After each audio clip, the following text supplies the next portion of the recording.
masan čaponjak i tucanu papriku. Nikad ne koristim viljušku i kašiku.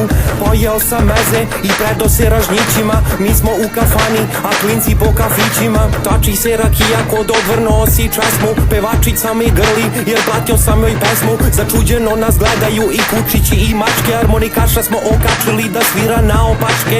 Počeo sam da držim govor s moj promukli glas. Konobari služe piće i lete oko nas. Odmah posle toga sam pozvao i Dušana. Kad ulazio na vrata pozdravlja ga kafana.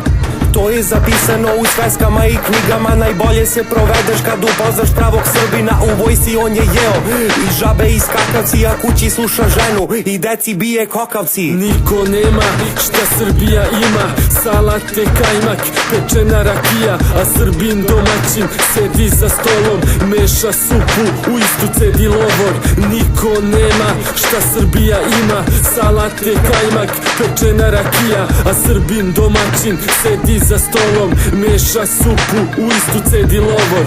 Skupila se družina sa same Srbende, na glavi su nam šajkače, u novčaniku genge, za pojasom su kubure, da pucamo u plafon, gde niko ne sme nogom, ta ekipa ide glavom. Pevaljka se popela i zauzela astal, predvideli sve pa sklonili smo čaršav, predjelo ime se odleteše ko golub. Bože šta se dešava na ovome stolu, nama nema bez parice, parice su tu, izbijaju varnice, turbo folk zvuk, rakija iz čašice, ne klomi se kuk, kitimo pevačice, para pun je brus, prevrćemo očima od alkohola litre, na prozorima kafane, klinci samo vire, svako od tih jela je pravljeno sa varjačom, dođi i upoznaj repere sa šajkačom. Niko nema šta Srbija ima, salate, kajmak, pečena rakija, a Srbin domaćin sedi za stolom, meša supu, u istu cedi lovor.